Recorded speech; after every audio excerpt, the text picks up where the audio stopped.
Assalamualaikum warahmatullahi wabarakatuh. Waalaikumsalam warahmatullahi wabarakatuh. Bismillahirrahmanirrahim. Alhamdulillahil malikil alam alladzi 'allama bil qalam 'allamal insana ma lam ya'lam. Allahumma salli wa sallim wa barik ala sayyidina wa maulana Muhammad sayyidil anam wa ala alihi wa ashabihi wa man tabi'ahu ila yaumil khitam, amma ba'd. Saya muliakan para masyayikh, guru-guru kami di Ma'hadil Mustarsyidin Al-Khazini, Raden Kyai Haji Abdus Salam Mujib, Raden Kyai Haji Abdul Mu'id Mujib, Raden Kyai Haji Abdul Mauni Mujib, Raden Kyai Haji Muhammad Ubaidillah Mujib, Raden Kyai Haji Abdul Jalil Mujib, dan Raden Kyai Haji Ali Sakari Mujib, beserta para masyayikh yang hadir dari para musahih, muharrir yang ada di depan. Ada Kiai Imam Syafi'i, Kiai Ahmad Swaifi, Kiai Ansari Sukri, dan para kiai yang lain. Ada Kiai Abror, ada Dr. Kiai Abdul Wahab Ahmad. Semuanya yang sangat saya muliakan. Para delegasi dari Ma'ahid Islamiyah yang ada di Jawa, Madura, para musyawirin, semuanya mudah-mudahan selalu dirahmati, diberkati oleh Allah Subhanahu wa ta'ala. Alhamdulillah, sampai pada detik ini kita masih bersama-sama di majelis ilmu, majelis yang sangat dicintai oleh Allah, dicintai oleh Rasulullah Sallallahu Alaihi Wasallam, di mana ketika kita ketemu dengan majelis seperti ini, kita diperintahkan untuk bergabung, untuk masuk ke dalamnya bersama, dan insya Allah kita akan menjadi hamba-hamba pilihan Allah Subhanahu wa ta'ala. Terbukti bahwa kita dimudahkan untuk berada pada majelis yang seperti ini. May yuridillah bihi khairan yufaqihu fiddin. Barang siapa yang Allah kehendaki untuk menjadi orang baik, Allah akan berikan pemahaman yang kuat di dalam agama. Sedikit kami garis bawahi seperti yang disampaikan tadi juga oleh perwakilan dari Zainul Hasan, bahwa kalau ketemu kata yang berakar fikih ada di dalam an-nusus asy-syar'iyyah, Al-Quran atau Sunnah, maknanya masih diarahkan kepada al-fahmu al-qawi, pemahaman yang kuat, belum mengarah kepada al-ilmu bil ahkam syar'iyyatil amaliyati al-muktasab min adillatiha at-tafsiliyah allati tariquha al-ijtihad. Karena definisi fikih itu baru muncul belakangan sebagai sebuah disiplin ilmu. Jadi At-Taubah 122, wa ma kana al-mu'minuna liyanfiru kaffah falaula nafara min kulli firqatin minhum ta'ifatul liyatafaqahu fid din wa liyunziru qaumahum idza raja'u ilaihim la'allahum yahdharun. Dengan man yuridillah bihi khairan yufaqihu fid din, itu pemaknaannya lebih kepada pemaknaan secara lugawi, yaitu al-fahmu al-qawi. Tetapi kita berada di tempat ini berarti kita orang-orang yang dipilih oleh Allah menjadi orang-orang baik. Allahumma amin. Kegiatan yang seperti ini adalah kegiatan yang sangat luar biasa. Dalam beberapa kajian tentang soft skill education, itu kalau yang dikenal di dalam dunia akademik itu, soft skill education ini salah satu jalan keluar dari kebekuan yang dialami oleh seorang yang telah lulus dari satu proses pendidikan yang ternyata dunia tidak selamanya ramah terhadap orang itu. Maksudnya begini, orang yang berpikir bahwa dunia ini dunia biasa, dia sekolah, kemudian kuliah, lulus dapat pekerjaan, itu orang berpikir normal. Tapi ternyata yang terjadi itu kenyataan di lapangan, situasi dunia ini bukan dunia normal. Ada satu lembaga di UGM di Jogja, namanya ECC.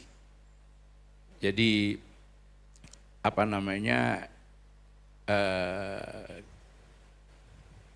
pusat yang meneliti tentang, pusat kajian yang meneliti tentang kecenderungan para ilmuwan mendapatkan tempat atau pekerjaan yang sesuai dengan passionnya.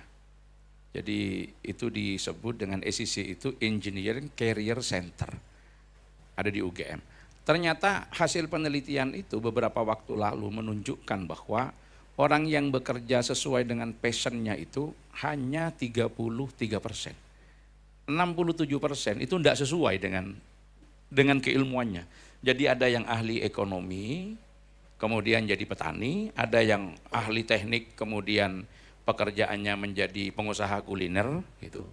Macam-macam, bahkan ada yang lulusan PAI itu bisa jadi kepala pabrik, begitu. Macam-macam itu. Jadi yang santri yang nggak gimana-gimana ya malah bisa jadi macam-macam begitu. Nah, ini kecenderungan. Ternyata ketidaknormalan ini bisa dijawab dengan orang yang memiliki kemampuan yang dibangun melalui soft skill education. Soft skill education itu ada 5. Yang pertama adalah communication, yang kedua adalah critical thinking, yang ketiga adalah problem solving, yang keempat adalah innovation, dan yang kelima adalah teamwork. Jadi kemampuan membangun teamwork. Apa communication itu? Kemampuan komunikasi. Mungkin bisa kita artikan silaturahim. Di tempat ini berkumpul dari pondok-pondok pesantren yang walaupun rata-rata pondok pesantren tujuan utamanya sama, tadi disampaikan sebagai lembaga tafaqquh fiddin, tetapi pola, kebiasaan, model itu pasti ada karakteristik masing-masing. Tapi di sini berkumpul dari pola-pola yang macam-macam itu sehingga terjadi tukar-menukar informasi. Terjadi komunikasi yang luar biasa. Ini akan terjadi lompatan-lompatan. Karena ada pesantren yang lebih kuat pada pengajian sorogannya, lebih kuat kepada model sekolahnya, ada yang lebih kuat kepada model musyawarahnya. Ini semuanya ditemukan. Karena ada communication yang terbangun dari berbagai macam latar, berkumpul di tempat ini, yang ketika makan, yang ketika istirahat di kamar, saling bincang. Sehingga ketika kemudian panjenengan kembali ke tempat masing-masing, karena tugas pesantren tadi disampaikan itu ada 2, yang pertama sebagai lembaga tafaqquh fiddin, yang kedua melahirkan para alumni agar bisa melakukan tugas indarul qaum ketika dia sudah kembali ke masyarakat. Maka tatkala kembali ke sana yang pengalamannya di Al-Ghazini ditambah dengan pengalaman Lirboyo, pengalaman Ploso, pengalaman Sidogiri, pengalaman Genggong, pengalaman Nurul Khalil, pengalaman dari Pondok Pesantren Langitan, terkumpul di situ berbagai macam pengalaman. Akhirnya disarikan, dicari mana yang paling baik nanti untuk diterapkan di tempatnya masing-masing. Ini adalah lembaga yang sangat kuat mempertemukan dari berbagai macam latar model pondok pesantren dengan berbagai model cara pembelajarannya. Ada yang dengan cara pembelajaran model-model teman-teman ini atau yang lainnya. Itu luar biasa. Di sini ada silaturahim, dikuatkan. Yang nomor 2 adalah critical thinking, berpikir kritis. Ini ditemukan melalui forum ini. Termasuk kalau saya melompat kepada berikutnya adalah problem solving, penyelesaian masalah. Ini adalah penyelesaian masalah. Saya pernah membimbing salah seorang mahasiswa pascasarjana yang sedang meneliti tentang PBL. PBL itu adalah problem based learning. Jadi belajar berbasis masalah. Penelitiannya dia angkat dengan berbagai macam teori dan praktek PBL yang ada di negara-negara maju. Setelah tesis selesai, kemudian dia mau maju ujian tesis, saya tanya, pernah tahu Basul Masail gitu? Belum. Coba ikut Basul Masail. Tak tunjukkan. Di sini kebetulan di Jember, di UNHAS, di PCNU saya sampaikan ada kegiatan Basul Masail, ada yang sebulan sekali, ada yang mingguan. Di pesantren ini ada antara ini. Dia ikut beberapa kali. Setelah ikut beberapa kali, kemudian maju lagi ketemu saya, gimana? Setelah saya ikut Basul Masail, ternyata teori-teori yang sudah saya baca dan itu diagung-agungkan di barat, gak ada apa-apanya dibanding dengan Basul Masail. Gak ada apa-apanya. Mungkin ada yang mengenal salah satu teori pembelajaran, itu dari buku 101 Strategies to Teach Any Subject. Ada 101 strategi dalam mengajar apapun. Ada yang disebut dengan learning start by question. Jadi belajar bermula dari masalah. Ternyata Basul Masail bukan hanya itu. Kalau belajar bermula dari masalah, guru melempar masalah di kelas. Basul Masail kurang sebulan soalnya sudah dibagi. Soalnya sudah dikirim. Disitulah kemudian terjadi berbagai analisis dan lain sebagainya. Nah, ini mengangkat orang bagaimana memiliki daya nalar kritis. Utamanya apa? Menggeser sedikit daripada fikih, bukan dalam pengertian yang normatif yang akan disampaikan kepada publik, tetapi mengambil intisari dari fikih yang selama ini cenderung kita artikan dengan takrif yang tadi umum saya sampaikan, al-ilmu bil ahkam syar'iyyah atau majmu'atul ahkam syar'iyyah al-amaliyah itu, tapi tergeser sedikit dalam konteks praksis.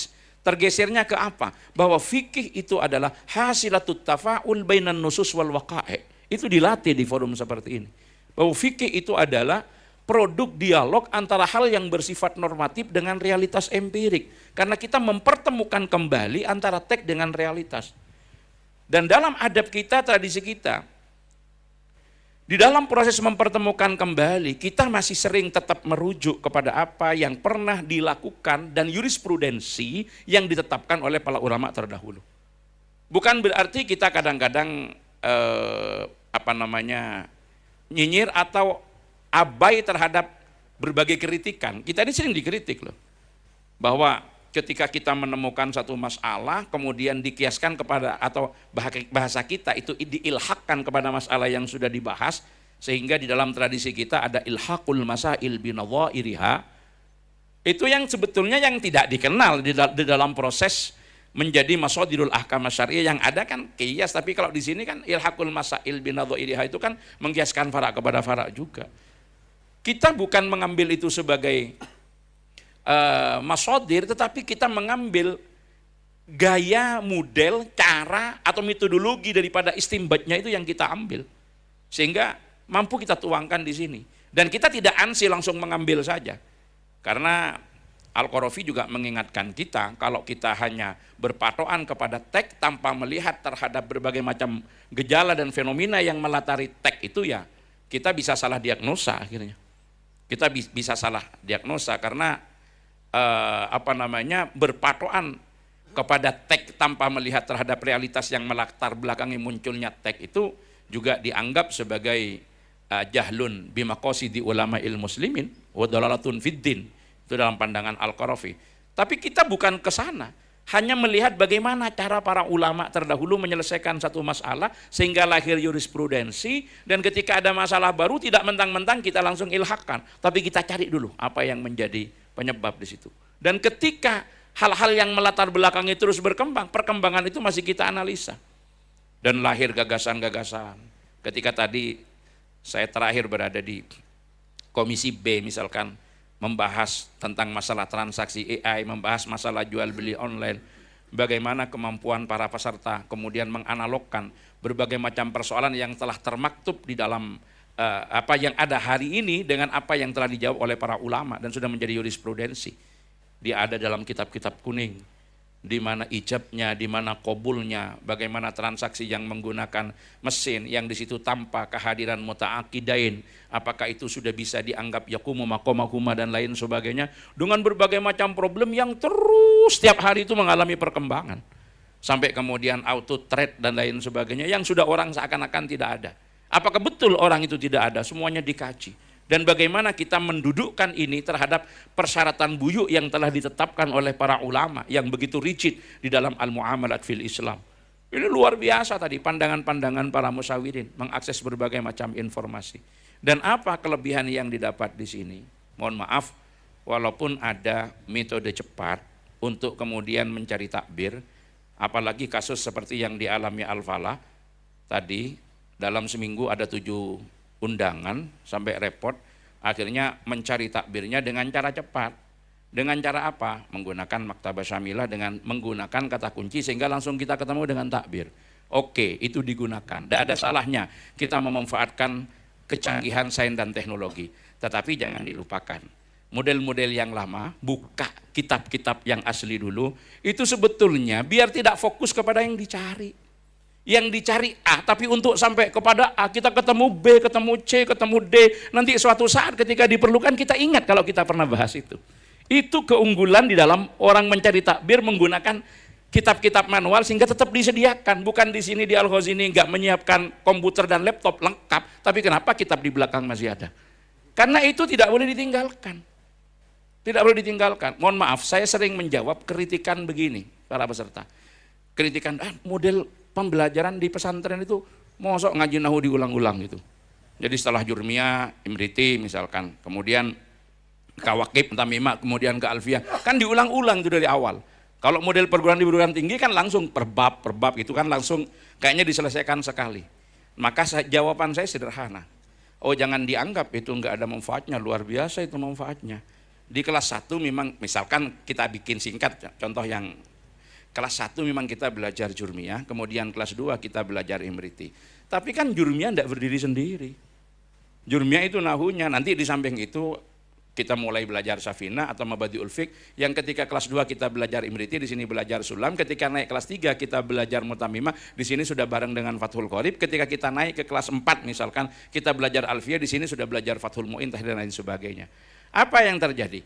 Walaupun itu diulang-ulang, tetapi kan sandingannya ada fikih, ada mulai diajari ilmu hadis, mulai diajari ilmu Al-Quran, mulai diajari berbagai macam keilmuan, ada belau dan lain sebagainya. Maka di situ kemampuan di dalam turusnya akan terus berkembang. Jadi kemampuan dalam turusnya itu yang terus berkembang. Makanya saya berani nantang, mohon maaf ini, saya berani nantang. Yang dihasilkan, tapi saya tidak mengabaikan, itu penting untuk diambil. Tapi saya berani untuk apa katanya orang Madura itu tantangan taruhan gitu loh. Taruhan ya, taruhan. Artinya apa? Yang dihasilkan dengan metode pembelajaran cepat, 40 hari bisa baca kitab, bisa bacanya, tapi menegi bebazul masail tak kira nganga. Sudah buktikan itu.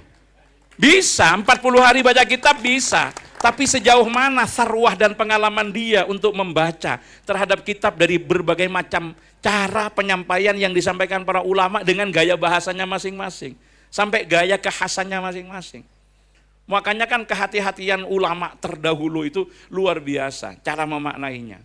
Dan di pondok kita diajari, ketika kita ngaji kitab kepada kiai, seberapapun kita ini sudah punya pengalaman, kemampuan dan lain sebagainya, kan tabarukan kita tetap nyasa.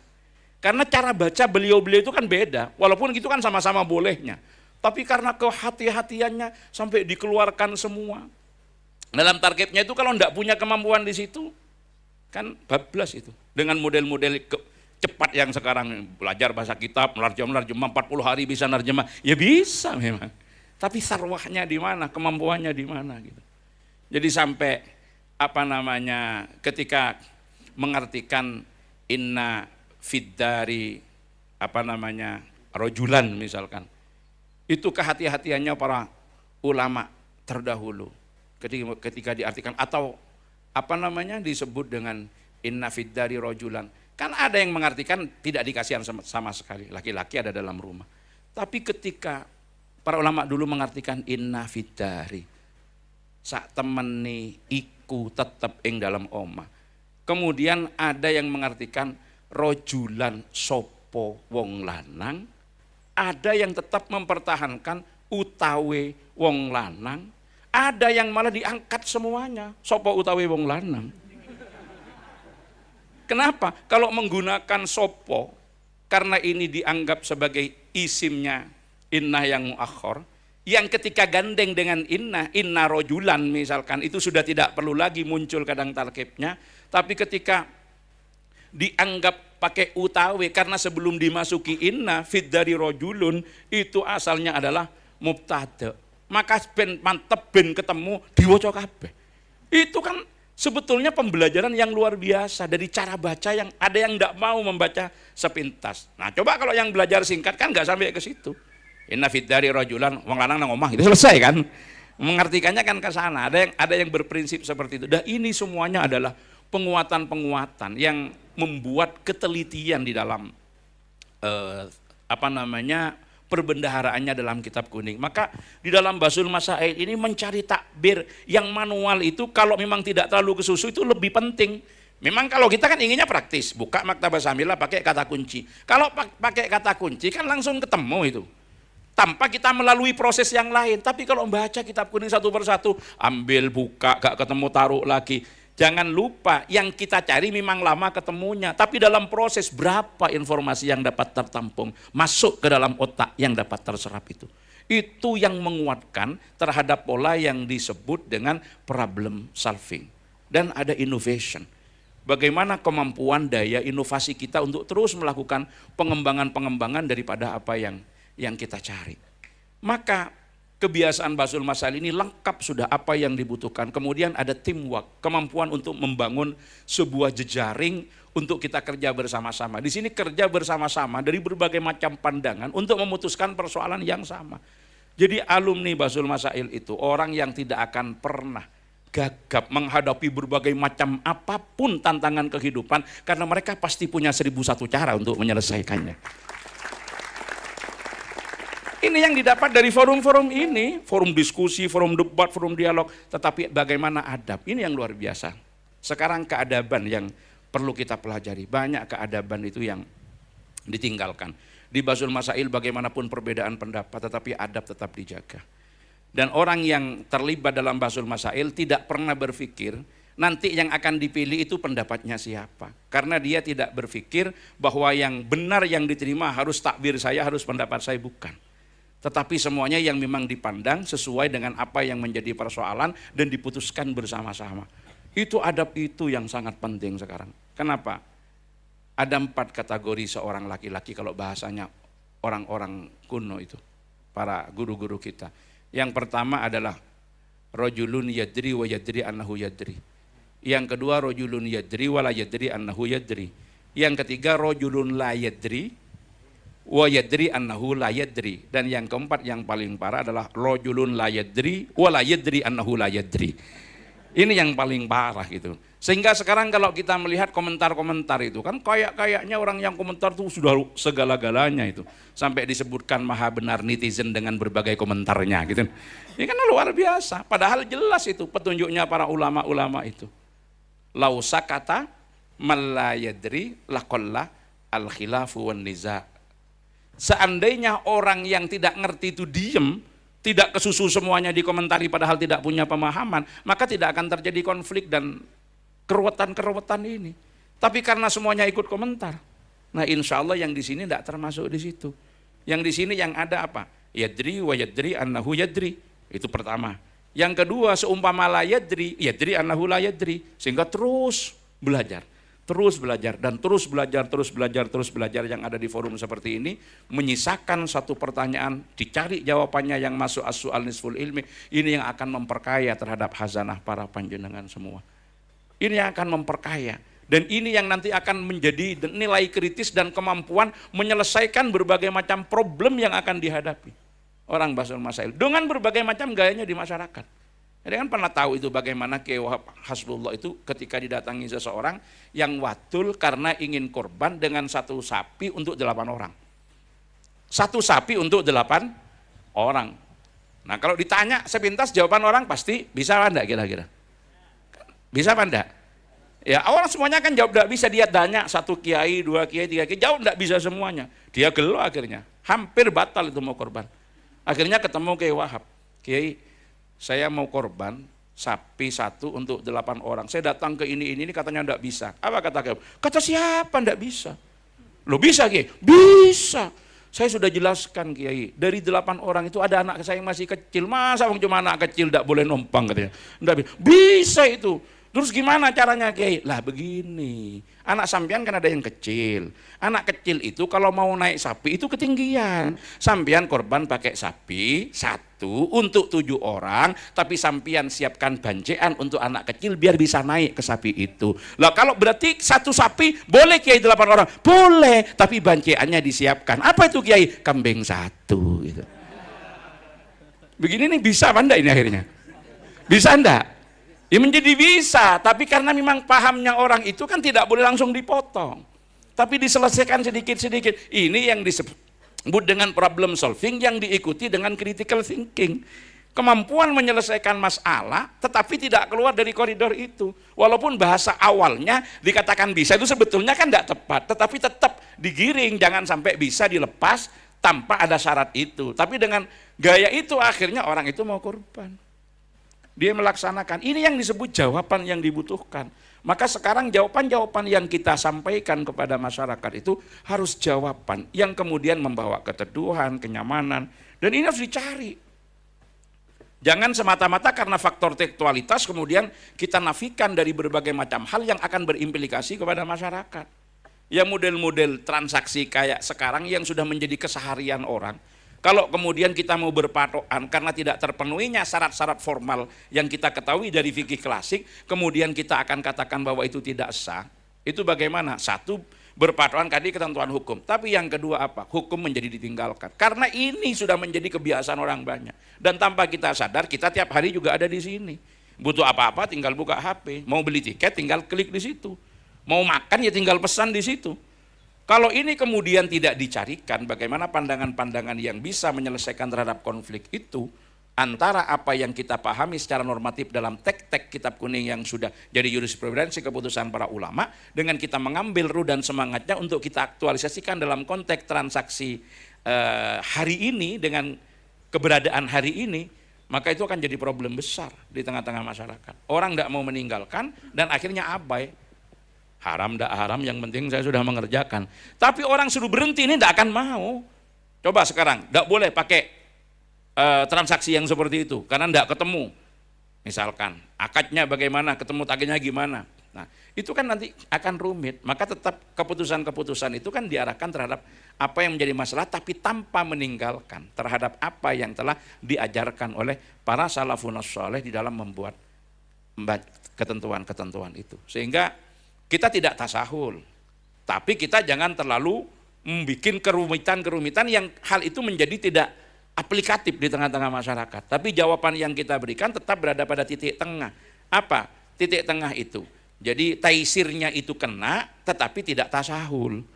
Bahwa patokan kita kepada dalil itu tetap kuat, tetapi dicarikan bagaimana pemaknaan dan penerjemahan daripada dalil yang sesuai dengan apa yang akan kita lakukan kajian, sehingga harus ada keberanian-keberanian di situ, tapi tetap dalam bimbingan para masyayikh yang tidak keluar daripada alur daripada yang ditetapkan. Jadi tidak boleh sembarangan kemudian membahas oh ini begini-begini tanpa ada patokan-patokan yang kuat dan tidak dilakukan oleh orang yang tidak memenuhi prasyarat. Jadi usulnya harus kuat, pokoknya harus kuat. Jadi semuanya diaktualisasikan. Ini yang dibutuhkan pada saat-saat yang akan datang. Maka kalau seperti itu terus dilatih, panjenengan terus mengasah kemampuannya, jangan pernah khawatir nanti akan kalah saing dengan AI.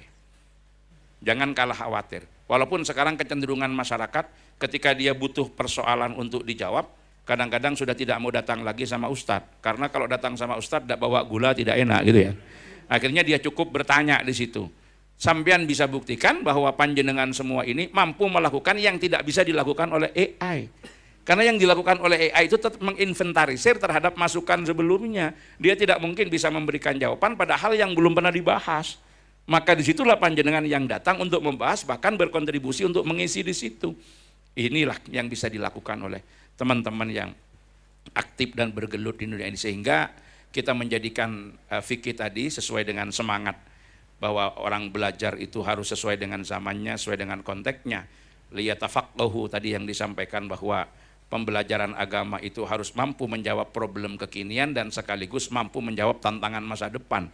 Karena zamanul hal wal istiqbal, bukan lagi madalla ala hadasin madawang qadha, itu menggunakan fi'il mudhari misalkan. Itu kan yang luar biasa yang perlu jadi jawaban dari para teman-teman. Jadi tradisi ini adalah tradisi yang mulia, tradisi yang baik, yang kalau kita kontekkan dengan pendidikan di era saat ini adalah ini yang disebut dengan soft skill education yang sejatinya, yang kalau dimiliki yakin panjenengan sudah terbiasa menyelesaikan masalah dalam waktu cepat dan penyelesaiannya juga tepat, tidak hanya cepat tapi tepat karena berdasar nilai kritis yang dibangun tidak bertabrakan dengan apa yang telah diajarkan oleh para salafun saleh, tapi kita tidak terkungkung di situ. Ini sebetulnya sejatinya al-muhafadzah 'alal qadimis salih wal akhdhu bil jadidil aslah.